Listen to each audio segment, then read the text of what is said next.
A gente fala agora sobre o projeto de lei 292 de 2021, que cria o programa de suporte emocional para crianças e adolescentes nas escolas públicas aqui do estado de São Paulo, com a finalidade de prevenir, identificar e promover o tratamento de sofrimentos e transtornos mentais de crianças e adolescentes, considerados em especiais os agravos advindos da pandemia da Covid-19. E sobre esse assunto eu converso agora com a deputada Patrícia Bezerra, do PSDB.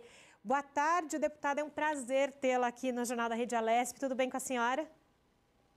Boa tarde a todos vocês que também nos assistem. É um prazer é meu. Eu quero começar esse nosso papo, deputada, justamente que a senhora explique, então, para quem nos assiste nesse momento, um pouco mais sobre o PL 292, por favor. É um programa que tem por objetivo priorizar e garantir o atendimento na rede pública do Estado. Vai ficar sediada, né, na rede, na Secretaria de Educação, na atenção psicossocial, que chama RAPS, a criança e adolescente que tem transtorno mental, sobretudo em decorrência desse período de Covid. Né? Os atendimentos vão ser prestados em conjunto, ou seja, vai ter uma rede de atendimento, né, psicossocial. Então, é intersecretarial e inter também multidisciplinar. Também fugiu a palavra, multidisciplinar. Então, essas crianças que sofreram todo o reflexo da Covid-19 vão ter prioridade no atendimento prestado pelo SUS. E justamente, aproveitando o gancho, né, que a senhora traz para a gente, falando desse momento da pandemia 19, o quanto a saúde mental também dessas crianças e adolescentes foram impactadas, né? E quando a gente coloca um programa como esse, acolhendo essas crianças e adolescentes, a gente está também cumprindo um serviço social, né, deputada? Com certeza, com certeza. Teve um impacto muito grande na saúde mental das crianças. Há especialistas que afirmam que esse período da Covid, do isolamento, né, o isolamento social que a gente foi obrigado a sofrer, vai ter um impacto na vida dessas crianças de 10 anos. Daqui para frente ainda vai ter um reflexo de 10 anos na saúde mental dessas crianças. Então, a gente vai ter que trabalhar no sistema público de saúde e dar todo a condição de receber essas crianças e observar essas crianças, tanto na escola, né, tanto dentro de casa, para observar se essa criança dá sinais de alteração de comportamento para que ela seja atendida de forma própria, de forma adequada, para tratar os problemas que ela tiver de saúde mental. E é muito importante isso que a deputada nos ressalta agora, né? Para quem não sabe, a deputada é psicóloga, né, deputada? Então conhece bem toda essa realidade do quanto, né, essa questão mental é essencial na formação de um ser humano. E aí, a gente tem um gancho, né? A gente cuida da saúde mental dessas crianças e adolescentes através desse PL que a senhora está propondo, porque lá na frente, depois de décadas, quando essa criança vira um adulto, pensar nessa questão mental para o adulto também, em todas as suas faces, é de suma importância também, né? Às vezes as pessoas não dão valor adequado a essa questão psicológica. Com certeza, existe um preconceito, né? A gente está em 2021, mas ainda existe um preconceito imenso em relação a psicólogo e também ainda maior a respeito do psiquiatra. E para você ter uma ideia, no Brasil, nós somos 22 milhões de deprimidos. É a totalidade da cidade de São Paulo e parte da metrópole, né? Da região metropolitana. Então, assim, é imensa a população de deprimidos. Isso que é diagnosticado. que passou pelo médico e foi diagnosticado como deprimido. Então, Júlia, é muito sério, é uma endemia de depressão. Então, é muito sério o problema de saúde mental. E essas crianças, não sei se você sabe, Júlia, mas assim, o Brasil é o segundo país no mundo em suicídio do adolescente. A gente só perde para a Nova Zelândia.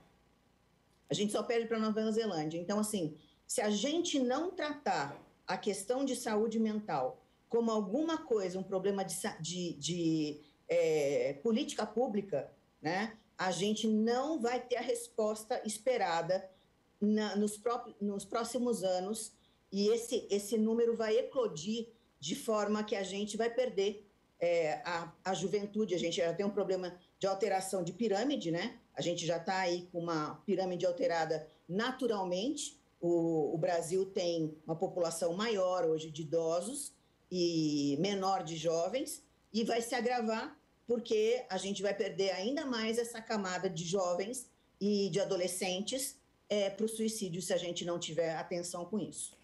E aí a senhora toca, vamos dizer assim, na ferida de toda essa questão, viu, deputada? Porque nós estamos falando de crianças e adolescentes que estão inseridas ali no seu ambiente escolar, que vem o bullying muitas vezes velado, né? Que é muito importante. Do bullying se pode sim ir para uma depressão, ir para um próprio suicídio, como a senhora nos disse, né? É uma questão de saúde pública, deputada. Seguramente, seguramente. E você tocou também num ponto nevrálgico, Júlio, porque assim, o bullying é um instrumento que agrava muito a questão da saúde mental, né? O maior sentimento que um adolescente tem, a nossa vida psíquica, Júlia, é formada desde o nosso nascimento até mais ou menos os 21, 23 anos, né? Então, para você ver como que é complexo a formação do nosso aparelho psíquico. Então, no processo da adolescência, é onde a formação do nosso aparelho psíquico é mais demandado. Por isso que a gente sofre tantas mudanças, tantas alterações, né? Porque não só do ponto de vista hormonal a gente está tendo muitas mudanças, mas também do ponto de vista da nossa psique. E nesse momento da vida, a gente tem uma necessidade de pertença, de pertencimento, de se sentir valorizado pelos nossos iguais, que é muito grande, é muito grande. A gente não quer ser valorizado pelo pai e pela mãe. A gente quer ser validado pelos nossos iguais. Então, eu quero pertencer ao grupo da escola, eu quero pertencer ao grupo do futebol, eu quero ser validado pelos meus amigos, eu quero ser validado pelos meus pares. E quando isso não acontece, existe uma ruptura nas minhas emoções, que são profundas. E eu vou levar isso para o resto da minha vida. Então, quando você sofre de alguém que você esperava a validação, a ridicularização, o afastamento, a rejeição, isso tem um peso, isso tem uma conotação para a criança, para o adolescente, muito profunda, né? Isso provoca um sentimento de desamparo que faz com que ela não tenha um lugar no mundo, né? Então, essa cultura do cancelamento, né, que é tão infeliz hoje em dia, ela rejeita, ela coloca a criança e o adolescente num lugar de exclusão. Exclusão da pessoa, do ser. Então, assim, ela não se sente bem-vinda. Então, ela não é bem-vinda porque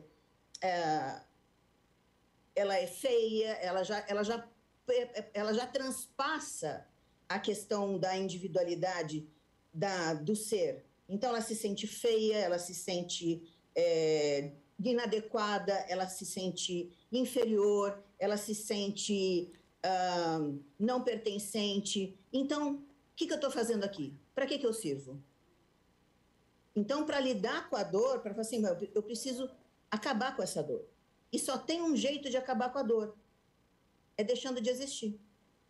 Então, o suicídio daí, Júlia, ele não tem uma conotação de morte para quem está sofrendo, mas aí é o alívio da dor. É disso que a gente está falando. Então, o bullying tem que ser tratado com rigor, né? Com muita informação, porque ele causa um dano muito grande, né? A criança, o adolescente começa a se automutilar, fazer aqueles cortes, né? Ou geralmente aqui, no braço, ou na coxa, e aí você começa a ver o seu filho ou sua filha andando de moletom e está 40 graus lá fora. Na coxa é mais difícil de perceber, né? Porque anda de shorts, de calça, mas são sinais que a gente tem que, de alguma forma, estar atento, né? Mas é um cenário muito triste, Júlia, muito triste. Deputada, para a gente encerrar, então, a nossa conversa, claro que é um assunto muito delicado e eu espero poder conversar com a senhora em outros momentos aqui da Rede Alesp sobre essa questão, mas a gente está falando sobre suporte emocional voltado para as crianças das escolas públicas, talvez as que estejam mais vulneráveis e que os seus pais, né, e a família não possam ter condição de passar essas crianças em tratamento e afins, né? O quanto olhar também para essa questão da vulnerabilidade é essencial e é papel da educação também.